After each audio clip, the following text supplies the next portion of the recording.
Ndabasuje mbifurije ibihe byiza. Nitwa Olive Mukahirwa. Bahaye ikaze kuri The Zoom TV 24. Buriya rero ubuzima bubamo ibiburanga byinshi hagendewe ku miterere ya muntu. Uzasanga hari abantu bavuga ko umuntu ateye gutya na gutya kubera aho yavukiye, uko yavutse, igitsina cye, umubare w'abana yavutsemo, ubwoko bw'amaraso yavukanye n'ibindi bitandukanye. Rimwe na rimwe uzaba uri kuganira n'abantu wumve bavuze ngo kanaka ni umu introverti cyangwa se extraverti.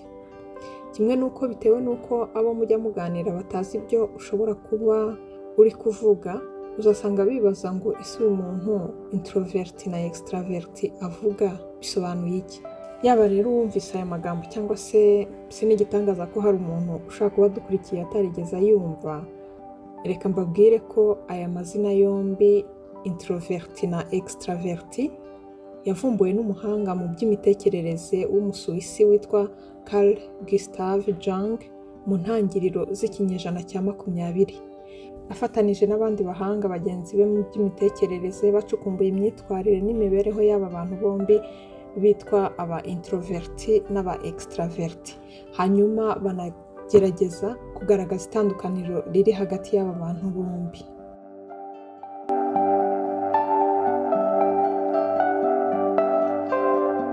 Ikaze nanone kuri The Zoom TV 24. Reka noneho duhere ku muntu bita umu introverti. Bavuga ko umuntu ari umu introverti akenshi bamusanisha n'umuntu ukunda kwifunga, gufungirana amarangamutima ye cyane. Abantu baba introverti bavuga ko ngo bajya biremera ibibashimisha, mbese ibyishimo byabo babyishakamo kenshi. Ntago bakeneye undi muntu wo hanze cyangwa ikindi kintu cyo hanze kugira ngo bishime. Usanga ibyo byishimo babikura mu mitekerereze yabo, mu mishinga yabo, mu byo bavumbuye, mu byo basomye, muri filime barebye, ibyo bishimishijemo baruhura ubwonko bwabo.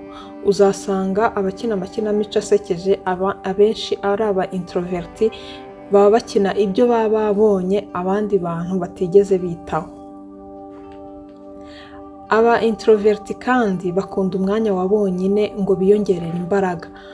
Iyo kamere bigiramo itera bamwe kubibeshyaho babatekerezaho ko badasabana, ko bagira isoni cyangwa se ko batisanzura. Nyamara aba bantu ntibakunda urusaku no gusahinda, ahubwo bakunda ibiganiro bituje kandi bitisukiranya. Ni ukuvuga ngo bakunda bya biganiro biri ku murongo, byateguwe, bifite gahunda kandi bifite icyo bibigisha. Abantu baba introverti bakunda abantu, ariko nabwo ushobora gutekereza ko badakunda abantu. Bakunda ibyiza biri mu bantu bikabatera gushishikarira kubamenya, by'umwihariko kumenya abo ngabo nyine babonyemo ibyiza bashaka kwigana, bagakunda kubegera, ariko akenshi bakitegereza uko bakora ibyo byiza babonyeho kugira ngo nabo babyigireho. Aba introverti kubera ukuntu bitegereza bucece bakanasesengura imyitwarire ya buri muntu bitegereje, bibatera kumenya guhitamo uwo bagira inshuti n'uwo batayigira. Kandi uwo batagize inshuti ntibazi kumubeshya ubwo bucuti. Mbese niba bagukunze baba bagukunze, barabikubwira kandi bakanabikwereka. Abenshi muri bo ntibazi guca ku ruhande cyangwa gushyeshyenga, nuko nyine bitereye. Aba introverti baba bashaka ko niba bakugize inshuti uba nyine indahemuka. Iyo umu introverti yiyemeje kukugira inshuti, ahora ashishikajwe no kumenya kurushaho ibyawe kandi agutekerezaho kenshi gashoboka. Aba introverti nanone bakunda ubudahemuka. Ni ukuvuga ngo iyo yiyemeje kukugira inshuti ni uko hari ibintu aba yabonye yakwigiraho, kandi abanza kukwigaho byuzuye kubera ko batinya guhemukirwa, batinya gutungurwa n'ikibi kandi bari biteze icyiza. Ni ukuvuga ngo iyo yamaze kukugira inshuti ukamutunguza imyitwarire atigeze agutekerezaho, akureka burundu ubudasubiza amaso inyuma. Aba introverti rero kubera ukuntu bakunda ibintu biri kuri gahunda, burya ngo nta nubwo bakunda abashyitsi batunguranye. bagira gahunda cyane. Iyo bagiye gukora ikintu bagitegura mbere y'igihe ndetse bagashyira kuri gahunda imigendekere yacyo. Ni ukuvuga ngo aba introverti ubundi bakunda kwandika. Ikintu cyose baracyandika, uzasanga yakoze nka gahunda y'umunsi yanditse, cyangwa se n'igitangaza akanakora na gahunda y'icyumweru cyose yayanditse. Niyo mpamvu ushobora kumusura umutunguye ntakuvugishe n'ijambo na rimwe, kuko mu bwenge bwe no mu mibare ye n'izindi gahunda yapanze ntabwo urimo, ntabwo yigeze gushyira kuri rwa rutonde rwe yanditse ahantu rw'ibintu agomba gukora mu munsi. Umu introverti iyo umurebye mu maso ushobora kwibwira ko yarambiwe ibyo arimo, kandi atari byo. Mu by'ukuri umu introverti ntarambirwa vuba, ahubwo ashobora kuba ari mu bintu runaka akabikuramo ikindi gitekerezo kimutwara cyane, akaba ariho ashyira imbaraga z'imitekerereze ye. Ikindi arimo agasa nk'utakiri kugikurikirana. Ni ukuvuga ngo niba n'urugero wamusuye mutigeze muhana gahunda, ushobora gusanga yibereye mu bindi, ukaba wanatekereza ko yagusuzuguye cyangwa se atanagushakaga ko umugera iruhande. Ntabwo ari icyo ngicyo, ahubwo ni uko uje nyine hari ibindi ubwenge bwe bwerekeyeho. Ibyo ngibyo nibyo n'ubundi ubwenge bwe bugumaho, kandi agakomeza kubikurikira atitaye ko iruhande rwe hari umushyitsi wamusuye. Aba introverti bakunda kuvugira mu nyandiko cyane kurusha mu magambo. Mbese niba ufite inshuti y'umu introverti, ujye wihatira kuyandikira cyane kurusha uko uyihamagara. Aba introverti kandi akenshi bakunda kugira igihe cyo gutuza no kuba ahantu hatuje ha bonyine, bitaruye cyangwa se biheje ibindi bintu bishobora kubasakuriza. Icyo gihe niwo mwanya wabo wo kwiyongeramo imbaraga. Mbese twavuga ko ari nko kwa kundi ikinyabiziga cyumva cyashizemo essence kigakenera kujya kuri sitasiyo ya essence kongera kunywa indi. Rimwe na rimwe uzasanga nukora ikosa uri kumwe n'umu introverti, bizagorana ko yumva ko ari impanuka zikugwiririye kugira ngo ukore iryo kosa, ahubwo ntazatinya kukubwira ko ariko wari wabishatse ukoze iryo kosa kubera ko utigeze ushishoza, cyangwa se kubera ko utabanje gufata umwanya wawe wo gutekereza ikiza gukurikira icyo kintu ukoze. Aba introverti bakunda kwiherera ngo basome, basesengure, banonosore ibyo bakora. Mbese bari mu rusaku birabagora cyane ko bakora akazi bagashyizeho umutima. Aba introverti kandi bagira uburyo biha imirongo ngenderwaho ikomeye mu buzima. Urugero, ashobora kujya nk'aho bari kubyina hari n'urusaku, ukaba wakoresha imbaraga zose ngo nawe ahimbarwe, ahaguruka abyine, ariko ntumuhagurutse mu byicaro bye. Mbese agakomeza akitegereza, akabareba nk'aho atanahari cyangwa se atari kumva ibyo murimo. Aba introverti iyo bari kuganira n'abandi bantu bakunda ibiganiro byo kungurana ibitekerezo, ibiganiro biganisha ku bumenyi, ku bunararibonye, ku gusangizanya ubuhamya bw'ibifatika.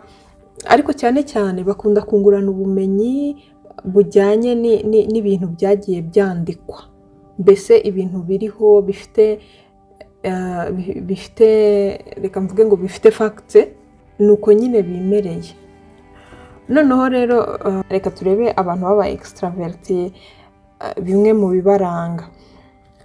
Aba extraverti rero aho bari baba bumva bahabwa ijambo, mbese bahora bumva bafite icyo kuvuga, kandi koko iyo bahawe ijambo nyine ntabwo babura icyo kuvuga, kandi icyo bavuze ugasanga ni rya jambo rifite umwimerere, rimeze nk'aho ryateguwe. Mbese baba bafite amagambo meza aryoshye ajyanye n'ikiri kuvugwaho. Aba extraverti kandi babanza gukora, hanyuma gutekereza bikaza nyuma.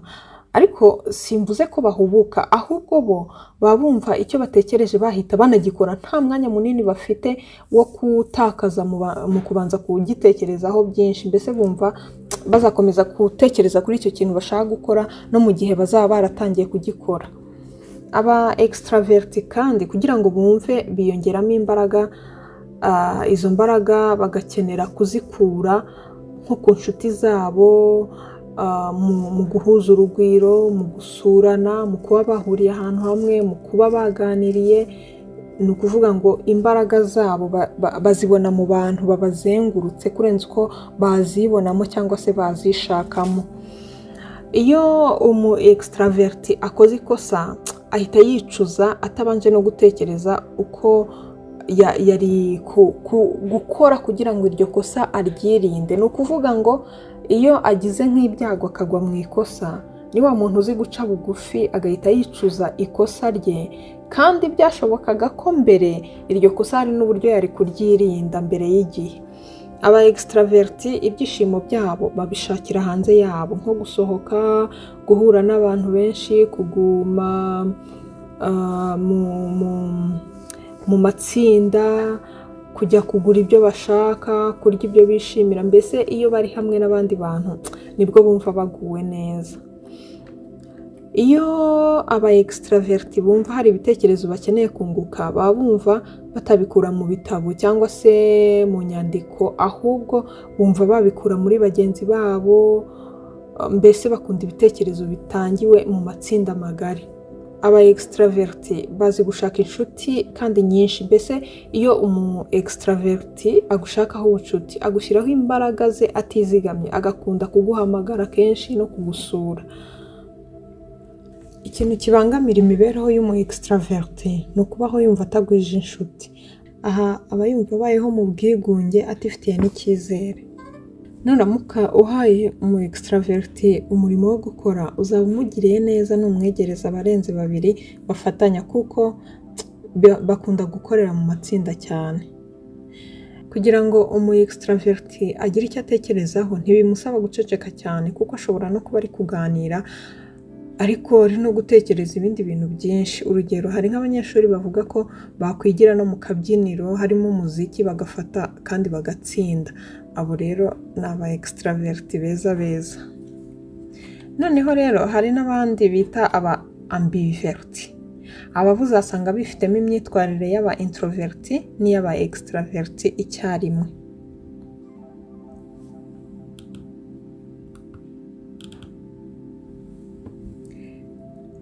Aba ambiverti bo usanga bakunda kuba hamwe n'abandi bantu benshi igihe kimwe, ikindi gihe ugasanga bakunze kuba bonyine. Aba ambiverti kandi bakunda ibiganiro by'urwenya bisa n'ibijagaraye, ariko uzasanga babiseka gusa, ariko we agatahira guseka nta kiganiro cye ashobora kuzanamo. Hanyuma ikindi usanga aba ambiverti niyo bakunda ibirori, ariko bagira gutya abandi baba bari mu birori bo ukabona barinyakuye baratashye, kubera ko bagira uburyo nabo bazi kwiha gahunda ku kintu icyo ari cyo cyose bagiye gukora. Ni ukuvuga ngo ashobora kujya muri ibyo birori hari amasaha yagennye ko atagomba kurenza. Iyo ya saha igeze mubona atitaye kuba batahana, atitaye kuba bari kumwe, mubona wasohotse akitahira.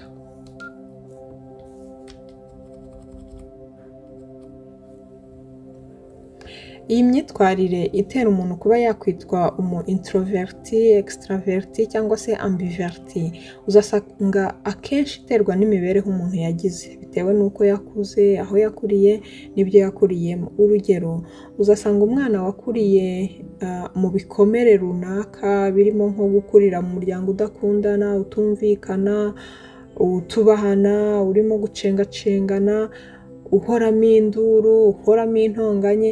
Uwo mwana uzasanga akunda kuba umu introverti, cyangwa se reka ngenekereze mvuge ngo uzasanga ari nk'umwana ukunda kwifunga, udasabana n'abandi, udapfa kuvuga ikimubabaje, udapfa kugaragaza ibyishimo bye, udapfa kunyurwa, nk'abo ngabo nyine. Noneho rero uzasanga nk'umwana wakuriye mu muryango utarimo ibibazo, ukundanye, usabana, widagadura, umuryango ukunda gusohoka, umuryango ukunda kwakira abashyitsi, mbese wa muryango nyine usanga wagutse. Uzasanga bene uwo mwana afungutse, afite umutima wagutse, kandi uwo nguwo akenshi uzasanga akunda kuvuga akantu kose, akamubabaje, akamushimishije. Abo bana akenshi uzabasanga ari aba extraverti. ariko ibi si ihame. Hari igihe umuntu ashobora kuba umu introvert cyangwa se umu extravert cyangwa se umu ambivert akiri umwana, ariko hamwe no gukura kubera uburyo ubuzima bugenda buhinduka, kubera uburyo agenda aba ahantu hatandukanye, ugasanga n'iyo myitwarire ye igenda ihinduka. Murakoze cyane. Yari Olive Mukahirwa.